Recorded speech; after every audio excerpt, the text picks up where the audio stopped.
It's not like I can protect my country with my camera, but I can keep this historical moment. Hi there. Ukrainian photographer Maxim Dondyuk is probably best described as a visual artist who found himself engulfed by the conflict within his country.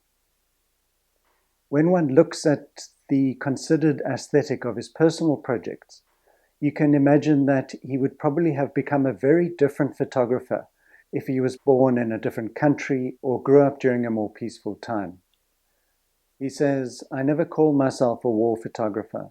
I'm a documentarian who picked up a camera when war came to my country." He goes on to say, "There are some photographers who travel around the world in search of armed conflicts. I'll never understand this. I take photos to convey my hatred of war." In 2014, he was swept up in the wave of large-scale protests that took place in Maidan Square in Kyiv. The uprisings began in response to the then-President Yanukovych's decision to move closer to Russia rather than to the European Union. Dondyuk sees this episode as a confrontation between two cultures, one clinging to old times, nostalgic for a predictable past, and the other seeking a new path for the country. The winter of 2014 changed Ukraine and permanently altered Dundyuk's perception of photography. At some stage during the demonstrations, he shifted his way of observing the conflict. He says that the battles on the streets began to appear almost unreal, as though occurring during medieval times. Visually, he shifted his focus away from the specific context of the conflict and instead attempted to capture something that was more abstract or universal, a battle between light and shadow, and in some senses between good and evil, even though he wasn't always sure which side lay claim to which. The revolution felt like a performance, with scenes of carnage interweaved with incredible beauty.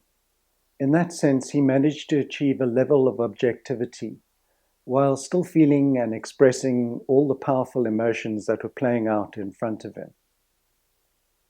Although sometimes the line between reality and fiction became blurred, he was able to convey the scale of the uprising. When I look at these photographs, I'm initially drawn to how beautifully composed they are, and his awareness of subtle light variances. They're extremely emotive and cinematic. Perhaps the shift to this aesthetic was part of his survival mechanism, turning to beauty to deal with the horrors associated with conflict. Not only does the camera serve as a physical shield between the photographer and the brutality, but the search for form allows one for brief moments to transcend reality. For me, like some picture, like painting in museum about revolution in previous age, and it doesn't matter what happened, where happened. It's all the time the same situation, two different religion, just fighting. But even religion is like two different culture just fighting with each other. And when you go to the museum, you not decide which side good or bad. For you, it doesn't matter if it's revolution in somewhere. You just see confrontation. And I start looking for this. It's like something changed inside of me, and I start looking for more panoramic picture. So I just looking for another perspective. Dundyuk's project on Chernobyl reveals a more contemplative side to his personality. This type of project would usually be initiated by a research-based university professor rather than a conflict photographer. Since 2016, he's made several trips to the Chernobyl Exclusion Zone, producing photographs, but also collecting more than 15,000 artifacts. In this project, he combines his own images with found photographs belonging to the former inhabitants of the town. They're doing normal life things like posing at weddings or having picnics in the woods. After the meltdown began, the Soviet government promised the inhabitants that they would return within a few days. They were only allowed to take the bare necessities to tide them over for a short stay away from the area. Unfortunately, most of these people never saw their homes again. For Dundyuk, searching through what is left in the abandoned buildings was a lot like undertaking an archaeological dig. This subsection of the series, called Apeiron, consists of images from rolls of films that he collected. Many of the frames have been tarnished by the radiation and exposure to the elements of nature. The blotches and specks bring a haunting quality to the images. Dondyuk suggests that the affected photosensitive layers of the emulsions serve as a metaphor for our own impermanence and fading memories. They transport us to a world where the boundaries between reality and abstraction blur. In 2017, he returned to the Donbas region in eastern Ukraine, where he had previously documented the intense conflict of 2014. He took a car and roamed through the minefields, photographing places where the battles had taken place. For his White series and Between Life and Death, he photographed ruins within the snowy winter landscape. For him, these pictures reflect the emptiness that people feel when they return from the front. As they attempt to re-enter civilian life, a void remains. I had big mental problem, and I come back and try to capture the place which I saw during 2014. Snow, I tried to make some kind of parallel between veterans who come back to normal life and this place, because I feel the same what people feel when they come back from war. Nobody can understand them. It's like emptiness. And I just spent 3 months living, and I cancel all my assignment, just only want to concentrate on this. Many of the structures that he photographed held significance during the war, but after the fighting they were just discarded and their value erased. The same thing happens with soldiers when they return without limbs or are mentally traumatized. They are trapped in limbo and often become estranged from their families. When Dundyuk covers news in war zones, his camera becomes a weapon against Russian propaganda. But for his personal work, he adopted a more meditative approach. The White series is reflective of his inner world, how he perceives the effects of war, what remains after the politicians, the generals, and the world's media have moved on. For him, spending time alone in the region became therapy through art. He feels that this work, seen in the gallery settings of Europe, is more effective at drawing attention to the plight of Ukraine, perhaps more so than his hard news pictures made at the front.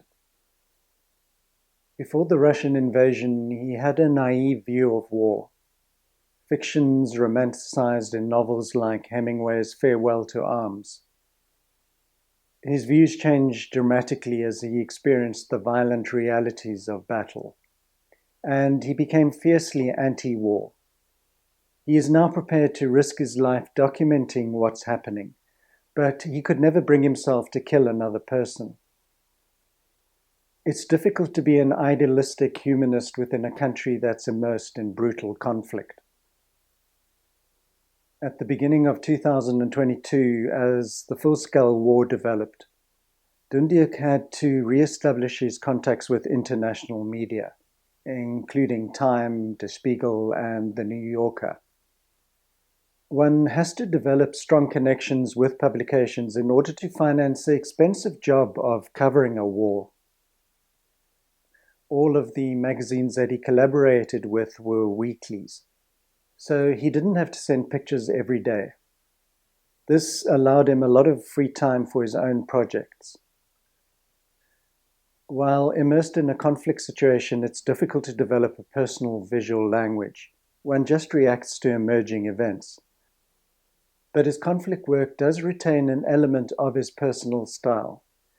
They're considered, and he brings a detached aesthetic to the images.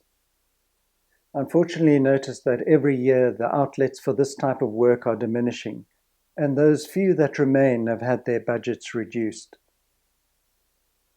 He later became a victim to the government's censorship and was restricted access to the front line. Seasoned journalists were replaced by inexperienced but pliable players who were happy to play along with Ukraine's propaganda machine. He and a New Yorker journalist used their contacts to gain access to the front. They spent 2 weeks in the infantry trenches, 150 meters from the enemy positions. They lived with the soldiers under fire, sleeping in dugouts and eating canned food.